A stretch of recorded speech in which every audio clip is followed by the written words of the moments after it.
Chapter 442.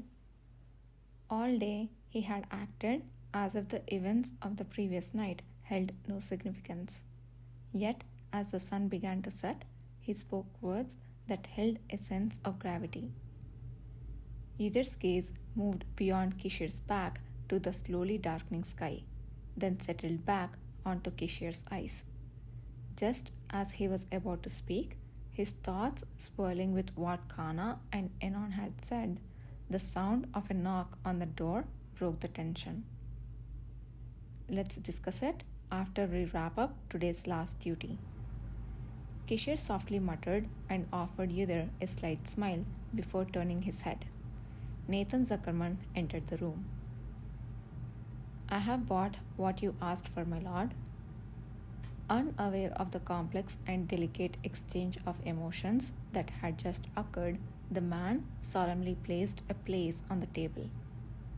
"Is everything there?" "Yes, both items are present." Pleased with the answer, Kishir playfully commended his dutiful subordinate. "Well done, Nathan, especially considering the time constraints. Anything else to report?" "We have found traces of the one we were chasing." A new development regarding Nahan emerged. Instead of pondering the complexity of his thoughts, Ydir focused on Nathan's words.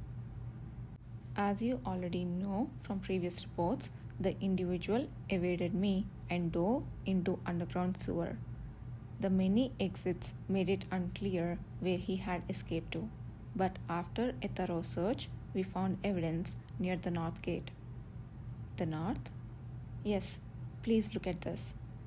Nathan Zuckerman pulled out a small piece of cloth from his pocket.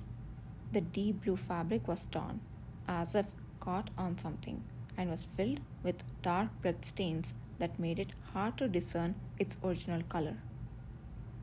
"This was found by those chasing the merchants who escaped from the secret auction house. Initially, they thought it was the merchant's belongings, but they bought it to me because it was soaked in blood and water." The southern merchants who had fled from the secret auction had used a hidden passage leading north. Nathan Zuckerman, upon seeing the torn piece of fabric discovered near the north gate, quickly recognized it as belonging to Nahan, whom he had fought. It's rather coincidental that this cloth was found in the same direction the merchants had fled. Hearing Nathan's report, Kishir's eyes turned icy. An enemy of an enemy could well become a friend under certain circumstances.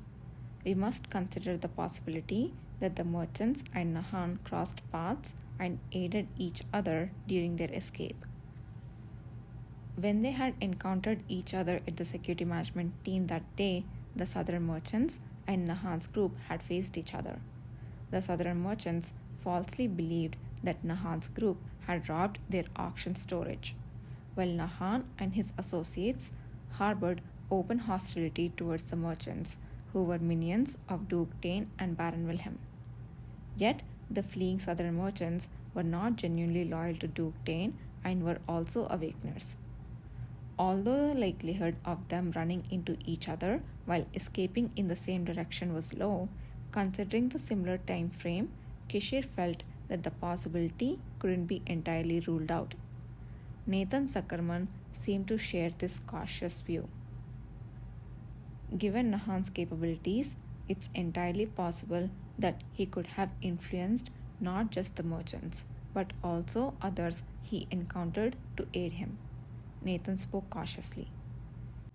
"That's more likely it, but we should keep all possibilities open for now." "Yes." "Send that piece of cloth to Kana Wand as soon as possible. Make sure she also gathers information from the surrounding area where it was found. As for you, focus your search to the south." "Understood."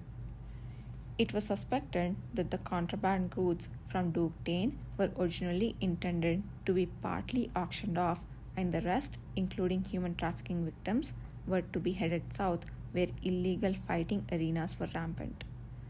Kishir seemed to think that the southern merchants who had fled with just a sack of drug powder would still be heading in that direction, and Yudhir's thoughts were not much different from Kishir's. They initially said they met Duke Dane while trading in the south, and they are originally from the southern lands. They would naturally head south. Furthermore, according to what Robel had said earlier, the headquarters of the Star of Nagran, where he had gone to meet the sage before relocating to the western base, was also in the south. If Nahan had escaped alone and survived despite severe injuries, was still alive, he too would most likely be heading south. Do you have anything else to report? No, that's all. Then, finally, you will have some time to rest. Take your time preparing to return to the capital and try to rest for a while. It was the first time Yudhir saw Kishir openly telling Nathan Zuckerman to rest. Nathan's fine dark eyebrows moved subtly upward. The knight, who had endured hardship from his reckless behavior, seemed less than thrilled to be told to rest. I have had plenty of rest since I came here. Rest while you are told to rest. You pursued Nahan relentlessly for days after fighting him alone. It's time to step back. Don't underestimate that person's capabilities, especially since you have seen what he was like in the past. I have only seen it, so it had no effect on me, Nathan retorted. Yudhir's gaze shifted to Nathan Zuckerman, understanding why Kishir had insisted that his adjutant take some time off. He had heard that Nathan had faced both Nahan and Hosanna simultaneously and yet did not sustain a single significant injury. However, that didn't mean he hadn't been subjected to Nahan's illusions. Nahan's ability forcibly opens a person's mind and shows them all sorts of horrifying illusions, causing mental collapse. Sometimes, mental scars were harder to recover from than physical wounds. Though Yudhir didn't know what past illusions Nathan had seen, if Kishir was that concerned, there must be a reason. It's your judgment that it had no effect. This is my judgment, as someone who has personally experienced that man's abilities. It's not an excessive worry. I presume my assistant would agree. Suddenly, the arrow of conversation was aimed at Yudhir. Come to think of it, all three people present had experienced Nahan's powers. Yudhir met Nathan Zuckerman's eyes and quietly expressed his agreement. Yes, I think it would be wise to heed the commander's advice for the sake of future operations.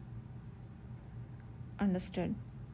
Finally, Nathan Zuckerman conceded and let out a small sigh along with a salute.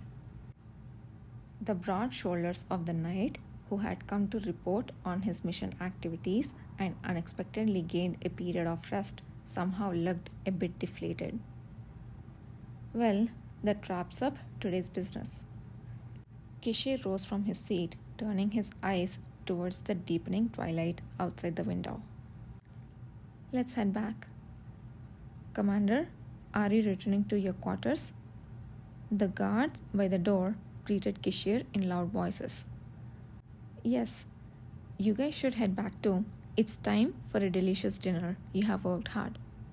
Oh, not at all. Be careful when you go out the main gate. Some rowdy folks are still around. Are they still out there? They are quite persistent. Very well.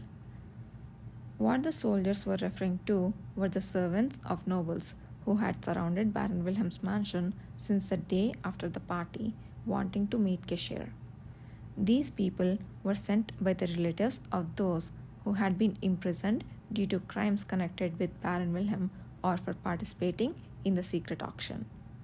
Originally, after the incident, various indirect pressures and bribes were expected to flood in towards Kishir and the cavalry, causing significant disruptions to the investigations and daily work. However, Kishir, without batting an eye, seemed to have preemptively anticipated this. He sent them all away and instead posted a large notice in front of the mansion and the security forces headquarters. After this point in time, anyone obstructing the investigation under the pretext of saving criminals will have to meet with the cavalry commander in person to clarify the intent behind their actions. Those who are confident should step forward and express their views in court. While the nobles badmouthed Duke Paleta for his outrageous behavior, none dared to directly confront Kishir, especially after the rumors had spread about his bold actions at the party. So, all they could do was to send their servants to lament their grievances outside the main gate. Yudir followed behind Kishir as they walked through the garden. Traces of the battle that had not yet been cleaned up were still evident throughout the mansion, now vacated by Baron Wilhelm and his family. Have you gathered much information about the task we decided to perform tonight? Kishir, who was walking a step ahead, threw the question over his shoulder. Yudir tensely sealed his lips before nonchalantly opening them to reply. Yes. You seem a little less confident than usual. The tone was playful and teasing. No, that's not the case. Do you think you can handle it? I will have to try to know, but I intend to do my best to ensure no harm comes to you, Commander.